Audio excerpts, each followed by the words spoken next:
Hailing frequencies open, and welcome to Star Trek Discoverage, the live podcast that goes boldly into excruciating detail about this week's episode of Star Trek Strange New Worlds. I'm your host, Aaron Coker, aka Caliban, and I'm moisturized in my yurt, flourishing. Joining me on the show, as usual, is my co-host. She's also the co-host of the Generations Geek podcast, a more or less family-friendly celebration of geekdom. It's Ella Pearson. Ella, welcome back to Discoverage. Thank you. It's great to have you here. It's great to be back on this, the fourth episode of the second season of Star Trek Strange New Worlds. And if you had to speculate going forward, I know there's a lot of turmoil, we'll talk about it in a little bit, in the world of Star Trek right now. Do you see Star Trek getting a third season? Especially with the writer's Oh strike. yeah. Yeah. Do you see it going I mean, to 5 seasons like Discovery did? I think so. I mean, Yeah. I think they're. I don't know. Maybe if I can see it being maybe shorter than Disco. Really? Um, just because I feel like Discovery, they always had intent for it to be a very long running series if they could pull it off. Yeah. And with Strange New Worlds, I don't know if they're thinking, if they have the mindset more it'll be a few seasons. I wonder if that's it. Yeah. But I wouldn't be surprised if it didn't go on for as long. You know, Picard, we had that tight 3.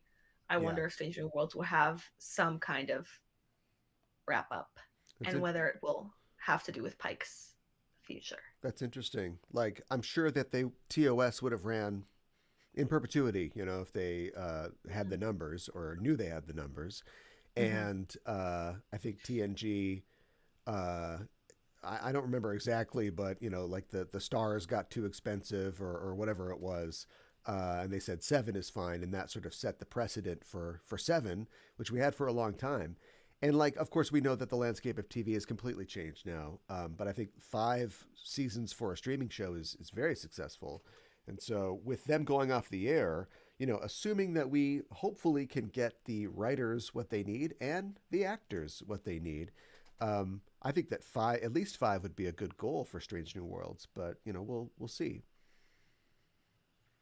Yeah, I mean, I also wonder, and this has been my fear from the start. From the start, I feel like I've said this before, how they came on so strong with so many TV shows. Yeah. Like, and I was surprised to a certain extent with the sudden cancellation of Prodigy, but not Yeah. that much, because I've always said like that I'm worried that they're spreading themselves too thin here with Yeah. the extent of shows. Yeah. It was really, especially in the time frame, like it wasn't that many years that Disco was on the air before they started announcing more. Yeah. And now it feels like they just keep announcing more stuff. I mean, the movie, everything Yeah. in such quick succession for the business. I mean, I'm sure that the writer's strike will put those things sort of in, it's going to slow everything down, as it should. That's the point of it. Yeah. And Um, in the TV landscape, there's a lot of discussion and also Sturm and Drang about the future of streaming TV. And there's a report from was interviewing the CEO of Amazon, and he was making some kind of scary quotes about how the streaming business is doing and the real profitability of it.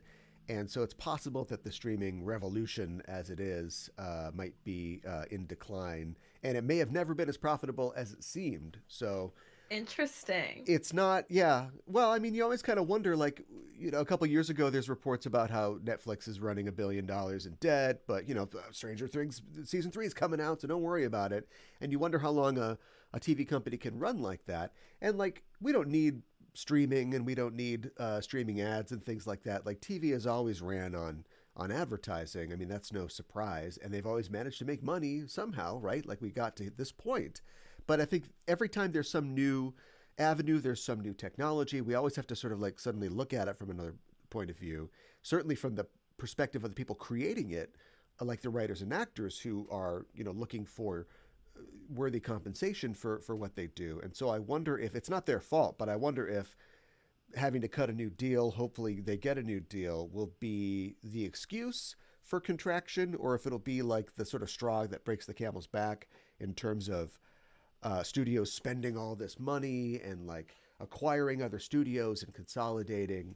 And I hope that, I mean, having one Star Trek show on the air is enough for me. Like, I'm glad we've got that. But Me too. I wonder if this will. I wonder how it'll affect Paramount. And I read a.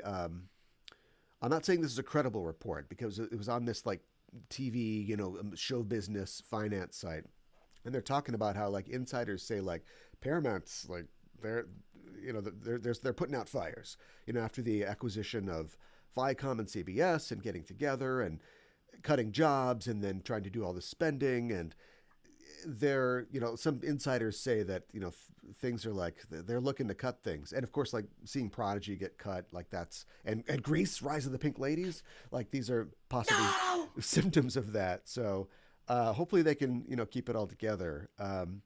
But yeah, I mean, like, down note to start the show on. Didn't mean to do that necessarily, but this is where we talk about, the news in the world of Trek. You mentioned Prodigy before. I wanted to say that there's good news for Prodigy, even as the fight continues to get a release for the second season and maybe a further life for the show. But the Television Critics Association has nominated Star Trek Prodigy for an outstanding achievement in family programming, which is a brand new category for their awards this year in 2023. Which is great news. They're going up against the other shows, American Born Chinese, High School Musical, The series, which, off the title alone, I still want to watch that. Jane, Love Victor, Marvel's Moon Girl and Devil Dinosaur, Miss Marvel, Never Have I Ever, and The Mysterious Benedict Society. So obviously it's a category where they want to get all these like really good shows in. But it's great to see Star Trek represented at the awards. And to be honest, I don't know if you've been keeping track, but Aaron J. Watsky, one of the producers of the show, and of course the Hageman brothers, have been cautiously optimistic about their options in trying to save the show or shop it around somewhere else. And so we'll see. Who knows? We could see more Prodigy in the future. I have my fingers crossed. I hope that nomination helps them. Mm-hmm. Or at least that it feels good for the creators, like some validation, after getting axed so suddenly. Yeah. After making something so good, Yeah. And just having gone to the Star Trek convention last year and seeing, I think Aaron Walke was there, and I think one of the Hagemans was there, and just seeing the response of the fans. And I went to one of the talks like with them and people coming up from the audience and just seeing, oh, it's question time, and we hear like, how does Murph eat? When you hear the children questions instead of the deep voice, this isn't a question, it's more of a comment. Like, oh, there's a lot of young fans that love this show. It's doing exactly what they wanted it to do. It's getting new Star Trek fans. It's delivering like a fun new series for kids. Yeah. And so it would be great to see that continue. So anyway, I don't know if online petitions do anything, but if you're watching the show and you haven't yet, go out and find one of those petitions, or tweet about the show, share things. Use the hashtag Save Star Trek Prodigy. Let's try to make this happen. That's what I say. That's on my totem. Yeah, for real. They certainly deserve another season. It really was. I mean, I know I said that I wasn't surprised, but I was surprised that Prodigy was the one that was cut. Yeah, and especially when I don't know like what degree of completeness it was at. It seems like it was all written. So that's not a problem. Yeah. And of course, the animation is like maybe the tough part. But just having it like be in some advanced stage of completion, it's a little disappointing. But we'll see what happens. We got something else to talk about tonight. That is, of course, the 4th episode of Star Trek Strange New Worlds. And we're here to talk all about it. It's an episode called Among the Lotus Eaters. But first, before we talk about it, as always, a spoiler warning. We are setting a course for the spoiler zone, listeners, so be warned if you haven't seen the episode, spoilers are incoming. The official synopsis for Among the Lotus Eaters is, returning to a planet that dredges up tragic memories, Captain Pike and his landing party find themselves forgetting everything, including their own identities, as he confronts a ghost from his past. The episode was written by Kirsten Beyer and Davy Perez, and directed by Eduardo Sanchez, and the star dates for the episode are 1630.1 to 1632.2. And there is no real trivia to talk about in this episode, except for the fact that this is, I guess, essentially a sequel to events that we don't see, really, but that are referenced in The Cage, the first pilot of Star Trek. So this is kind of like a sequel to the first unaired pilot of Star Trek, featuring characters and situations that only really exist in that sort of semi-canon, but now I suppose confirmed canon episode of Star Trek, which is it's a weird place to be, but that's where we are in the content factory of the 21st century. What did you think? What did you think about the episode Among the Lotus Eaters? I loved it. Really, I thought that it blew, yeah, I mean, yeah, I thought it blew the rest of the season like out of the the water, best one so frankly. far? Like, yeah. And I think I say that a lot because I get so excited on Thursdays when I Yeah, get to watch new Star yeah, Trek. yeah. But I think that this is really a standout episode, like, and for the series as a whole. Okay. Like, this felt so good, so like familiar almost, but still new. Mm-hmm. Like it felt like a Mm-hmm. good, like it was like I was like, oh, a good like away mission episode. Yeah. Like that is I love it so much. And I thought that it was done really well. I thought I had a lot less of the before. I think I felt for me that some of the editing was a little sloppy, or just that there was Huh. like the cuts. I know that we were talking about the weird cuts for reaction shots to a lot of the characters. I felt like that Mm-hmm. was like we didn't have that this episode. I feel like it was like week 1 or 2 that I think maybe I missed week 2, but week 1 or I was so brutal right away. I was like, this felt like NCIS, felt like daytime television. I don't understand what I'm watching. Okay. Okay. Sure. And I like want to take it all back. If this is like for me, I feel like they had a little bit of a rocky start to the season, Yeah. and this has made up for it for me. And I hope that they continue with this quality the rest of the time. Like, I didn't feel like we were overly focused on one character. Like, I felt like the whole episode Mm-hmm. with Mm-hmm. La'an and everything, Mm-hmm. that was a bit much for a show that is what are they? Is it 10 episodes? Well, there was 10, and then there was another 10, but yeah, Yeah. Um. But yeah, I thought it was great. that's What did you that's think? that's interesting. Because I haven't, I haven't. I mean, I've just watched it myself, and we're here talking about it, so I haven't really like gone around the internet and seen what people think. And I'm sure people like it, but like usually, like when I post my post about how like, oh, we're gonna talk about Star Trek tonight on Twitch, come join us. I get like a bunch of comments, people reviewing the episode saying, "Oh, this is really great," or like, "Oh, best one yet." And like nobody said anything on this one, so I was like, "Is this going to be like a bad one or kind of an off one?"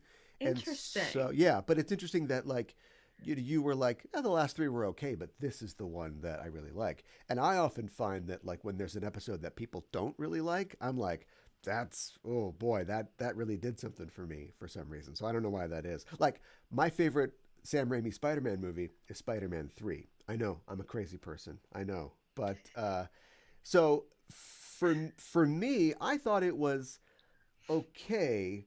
I definitely noticed the things that you mentioned. I thought that it was very expertly directed by Sanchez, and I felt like you were talking about it being familiar. I felt like it really felt like an old timey Star Trek episode, if that's what you're looking for.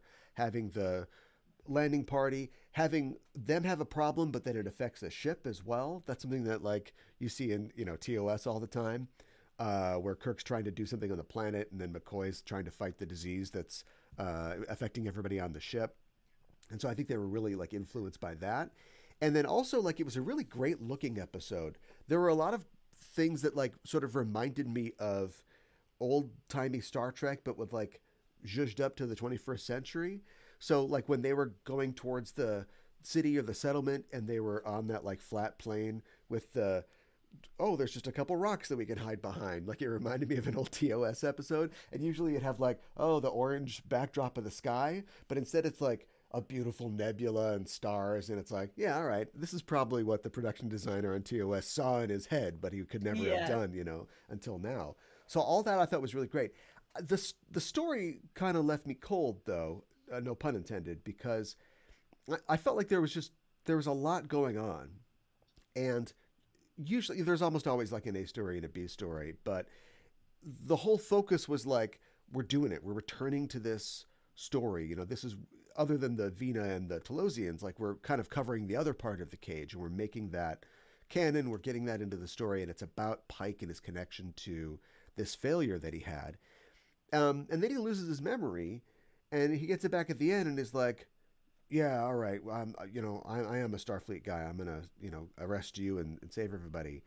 And it's like, I didn't see him like I felt like the pitch and the summary that I read was about he's going to be dealing with like his guilt and like over the his yeoman dying and these three people, and it that never really comes about because he's just forgetting who he is the whole episode, and so I felt like that really lost like a lot of the impact for me. And then they had another hat on top of that hat because he's got the reconciliation with his girlfriend, who's back. But did you? What does it say in my notes here? You can do better. Do you feel like he can do better? Do you like the Pike's We girlfriend? haven't seen her a lot, you know. That's true. We haven't seen her all that much, and it's always tough when she comes in and she's only there to be an opponent to him in the thing, or she's Hmm. just there to like argue with him about their relationship. It's true that she's not really getting a lot of representation, but I just feel like he can do better. But anyway, she gave him the medallion that brought him back. So I like that they have. We've seen her very little. I think they have a very high level of mutual respect that was shown in when she had to be the opposing like lawyer yeah, lady. Like I feel like she was like he was a little bit like, well, this is you're being stinky, and she was like, I didn't choose this, and they like moved past it very fast. Like I feel like that. So that's really, I guess, my feeling about yeah. She can't stay away. He's making Mama Pike sauce. You know, she's got to come back for that. it. Um, so yeah, so I just thought that there was like it was a little too diffuse in terms of what they're trying to accomplish with the story, and then like also tacking on the I've been waiting for like an Ortega's thing for a while, and I'm glad that she got like a focus, but it was just essentially I'm a pilot, and it's like, well, we know you're a pilot. Like what what else is there to know about you? Um, it's really tough when we've talked about this before. I call episodes like this crazy gas episodes. Everybody's acting weird and they've all lost their memories or something like that, and it's tough to like find an angle for the actors to play when you have something like that. And so it really works in a Naked X, sounds good. A Star Trek episode where it's like we've got the Psi 2000 virus, so now I'm gonna like lose my inhibitions, and so I've always liked you, Chapel. Or Kirk's like, oh, I'm married to the ship. Oh, my life is horrible. It lets us learn something about them. And when you just say, I don't know who I am. Do you know who you are? You don't know who you are? No, we don't know who we are. Like I don't. That's not like it's not interesting for me. It doesn't help me like connect to the characters more. The one character we got that with was Ortegas, but everybody else is just sort of sitting in their cage. And then shorter Ridley Scott comes to them and he's like, "Oh, you guys just gotta be at peace. Be one, be in the moment." I'm like, what? What are you talking about? You work in a salt mine. I He's guess I loving it. kind of liked. I liked that I couldn't quite predict. Like I was like, oh, all right, they're all gonna remember that they're a crew and that they're from Starfleet, whatever. Like I kind of liked that it wasn't like a massive realization on anyone's part. Like I feel like that was like a very obvious thing to do is like, Yeah, and so I feel like if I because at the beginning I was like, all right, Pike is gonna see the Starfleet Delta and he's gonna remember it because that is what yeah, they're gonna be like at his heart he's a Starfleet captain, whatever. yeah. And if they had done that, I feel like I would have been a little bit like, well, I knew what was coming, but I had fun. And I thought I also, I guess while I was watching it, I was feeling like the dialogue and the way the actors all played, like losing almost your complete memories, Yeah, I just being thought was like, who very, am I? Yeah, yeah. yeah, I didn't feel like cheap to me. Like it didn't seem like they were like really just kind of like, well, I don't know. Like it felt like they all were giving like a layered like they were giving like a layered performance. Uh-huh. And reacting in ways, like Ortegas, we're not used to seeing her scared. Yeah, Like yeah, that's she's true. very Yeah, confident all the time. And so for her to react like but still be, brash and like confident in her actions to be like, well, I'm getting out of here, I need to go somewhere safe, and then like talking to the computer, I liked. hmm. um and I did think it was going to be at the beginning when she had the little like monologue, I did think it was going to be like an Ortega's episode, but again I kind of liked that it wasn't because there are so few episodes per season. And Yeah, if we spend a time, like if we made an episode on each character, it would be like the entire season. So I would rather get, bits and pieces for the most part. yeah. in a series like this where they don't have 26 episodes, you know? Yeah, Lon's got a big workout in these first 4 episodes. I was surprised at her. So Yeah. I was like, Ortegas frankly, needs I was like, Lon's that's a agent. very exciting for that actress. I was like, good for her. This is Yeah. crazy. It's funny that you bring up the idea that like it seems like the thing to do or the thing we've seen is uh no, damn it, I'm a Starfleet captain. It reminds me of This Side of Paradise, which is like the TOS's Lotus Eaters episode where they all get the glitter in their face and then they're like, hey, we're just having a good time. And Kirk essentially just beats it by just being like, no, I'm a captain. I have to be the captain of the Enterprise. And his sense of responsibility gets him through, whatever this haze is. And yeah, I mean, I admit, like, we've seen that before. But if you're going to replace it, take that out and replace it with something, replace it with something. And I felt like, Pike just beat this guy until it just kicked in and he realized that he was Pike again. And I was I'm talking about Facebook a lot here, but I was on Facebook the other day and I was having a discussion with somebody about how, I don't remember if they said it specifically, but they said something about how they felt like some of the Strange New World plots were off. And I ran by them my idea about how, having watched like 55 years of Star Trek often, just by force of necessity, returns to some of the scenarios that they have visited before. But like, you don't want to do the exact same thing. You don't want to just repeat yourself. And so I think sometimes the writers go, we've got an X scenario, but instead of the X solution, what about like a Y solution? And the Y solution doesn't always feel like the right solution because the X solution was probably the right solution, or at least was, from a story perspective, like the most interesting, conflicted choice you could make. And I think Voyager does this a lot. Voyager would do a lot of TNG plots, but where Picard did this, Janeway would do that. And it wouldn't necessarily be, usually it is, but wouldn't necessarily be filtered through the lens of like being stuck in the Delta Quadrant and just be like, well, why did she do that? Is it just because Picard did the other thing before?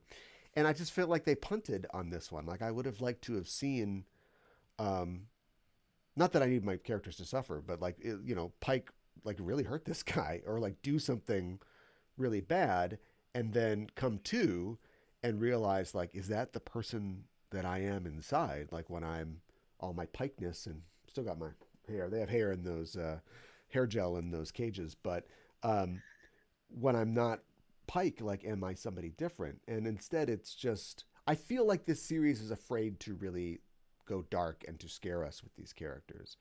So I guess that's what I'm complaining about. Like, sometimes something bad happens to Picard and he's got to look out the window and go, oh boy, am I a good person? Or Data almost kills that guy that one time and then he lies about almost killing the guy and you're like, oh, is something wrong with Data? And I just feel like the new Star Trek show, I think this is the thing that I think we've seen, is that I feel like the new Star Trek shows are afraid to really have us question, have our characters do things that we object to. It always sort of defaults to, no, we did the right thing. I made it. We're Starfleet. We're going to follow our ideals. And sometimes I like to see them do things and have me go, oh, we shouldn't have done that. Like, that's what like good dramas are usually. If this is based off of Memento, the guy in Memento was a murderer. He's got the tattoos. Hey, make sure you don't murder anybody. I'm going to cross that out. I want to murder today. So, like, you wanted the scene, like, with Pike sort of realizing, like, well, I was going to kill Zach. Yeah. You wanted them to dig into that a little more. Yeah. Which, I mean, I think that was, the sketch of that was in that, but they had to wrap up him and his paramour at the end. And so there wasn't any, like, he's looking at Zach's, personnel file and thinking about how he was bringing him coffee 5 years ago and then he thought he was dead and he was almost dead when he almost stepped on his face, and just being like, sometimes, because Kirk would have a speech like, we can't ever forget who we really are, or just something like that. Is that too cheesy? I don't know. I mean, I think what part of what I liked about it is that it wasn't exactly, obviously I don't want for them to make like episodes that feel exactly like the original series all the time. Yeah, right. But this episode I felt like was a good example of Star Trek like feeling like new but the same. Like again, it felt familiar. Like I liked that. I assumed like Pike would be like, I'll never forget. I could never forget Starfleet. This means everything to me. These people are my family. And that's my wife, like he could have he could have had that, but that's like predictable. Yeah. And Or there could have been a thing where the guy that I'm calling Short Ridley Scott, where he's got the thing crossed out, and he also like because the story requires him to. He's like, we don't do any stuff. Lay down. Let's have the forgetting. We're gonna get up after 8 hours of forgetting and do it all over again. And Pike's like, well, we're going in there, and he's like, I'm in, you son of a bitch. Let's do this. And Pike even goes, really? And the guy's like, I don't know. We got to go to the next act. And so, like, I liked that though because it felt like if you lived on a planet where you forgot who you were every morning, yeah, you're gonna start making decisions like I suppose if someone's like, no, I think we should do this instead because of that. You'd be like, yeah, I could right, see him being like, hey, it's something new, but we didn't see that in his character. And at the end, of course, he gets his memories back, and he's sad, but he's glad that he remembered him. What if he was sad and they're like packing up and they're like, Lon's okay, all right, we're gonna get out of here. And he comes running in and he's like, you son of a bitch, I'll never forget. I forgot that I had lost her. You've taken everything from me. And they're like, sometimes remembering is worse than in forgetting. See, that's what you wanted the lesson to be? I don't look. You wanted the lesson to be I am a podcast host and a live streamer, so my representations will be prosaic. Obviously, you have to write that better. But those having something like that instead of just always defaulting to, we worked everything out, and things are tough, but they get better. Like that is so much more boring to me than something where it's like, oh, boy, I don't know. This is the part of the show where I say Farscape did it better. Because Farscape did do it better. There's a first season episode of Farscape called Thank God It's Friday Again, where the crew goes to a planet and everybody on the planet is, they are living horribly. They're like, working all the time and they are mining things for this shadowy, overlord corporation. And there's this line in it where the loudspeakers always announce like tomorrow is a rest day. They're always like promising the workers that they'll be able to rest. And the boss comes through and all the workers are sunburned, but she's totally pale because she's never outside. She doesn't work, and she's always telling people rest and revitalize. And people, because they eat this stuff, they're like, we're gonna work real hard, but we're gonna play hard, and they never ever really get to have the rest that they're looking for. Dark and cool. The loudspeakers saying tomorrow is a rest day, and then you forget and you go back to work. That's really and these guys are burned out. So, and I mean, they don't have to do what Farscape did, but I just like having these people. Like I wanted to zoom. That's another one of those hats that I'm talking about. Like I wanted to zoom in on that. Like these people who are so addicted to. It's not their fault, but they're so addicted to like this work that they're doing, and it's almost like this cult, and they gave it like the language of like modern self-help cults, be in your lane or whatever it was. But I felt like that was window dressing. Like maybe we didn't have time. How could we not? This episode is an hour long. Do all these episodes have to be an hour long? But we could have like gotten a little more into that, but that didn't really matter because we had to get Pike to the castle. So. I don't know. I felt like it was a little tattered, but I agree with the things that you liked about it. I think that after some 3 very intense episodes where I think you have to know a lot about Star Trek, this was just like this was a Star Trek. We're always saying like do some Star Treks. They did it. This is a Star Trek. Yeah, and they did. They're doing those Star Treks. Just look at my notes here.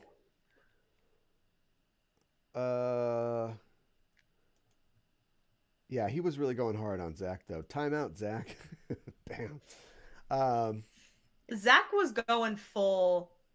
He was going evil overlord crazy. Though. Yeah, he was going full evil. When they that's when I knew it was gonna be good. When they got there, and that guy was the king, and he had like this the Joffrey crown on. I was like, yeah, this guy's crazy.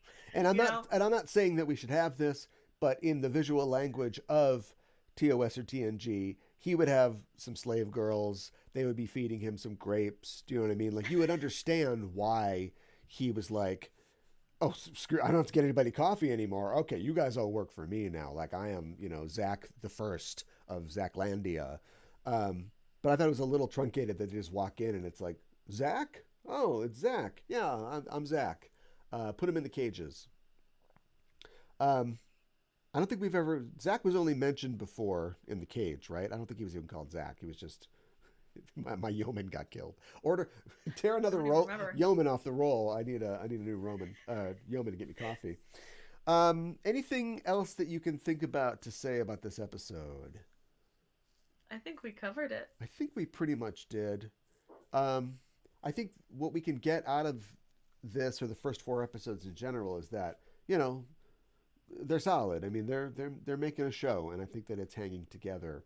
And I don't have to like every episode, but I think that they really know what they're doing. I think so too. In giving you a Star Trek.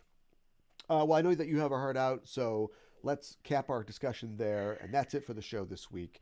Thanks for joining us, listeners. If you like what you hear, you can follow us on Facebook and Twitter at EISTPOD for updates and to get notified when new episodes of our shows are coming out. If you haven't yet, subscribe to us here on Twitch. Hit the heart icon, hit the bell icon, subscribe to us so you get notified when we're live and broadcasting, which happens, of course, every 8 p.m. Thursday nights here on Twitch. In the chat, Mikan Hana asks, did either of you wonder why the totem was in that one guy's yurt? Do all the yurts have the same totem? Possibly. It's also maybe just as the short Ridley Scott of the yurt tribe, maybe he's the keeper of the yurt. Who knows? Yeah, he gave me the vibe of like elder, Yeah. Like he's the one who he's like, it's all right. Yeah. Tomorrow's a rest day. Right. Because the totem says so. And he's got his ID on his arm, and then, that's me. If you ever wanted to steal his identity, I guess you'd have to rip the skin off his arm and stick it on yours. It's like, no, see, it's me. A little blood. Yeah. So anyway, thanks for your comment, Mikan Hana. Discoverage will return next week on July 13th at 8 p.m.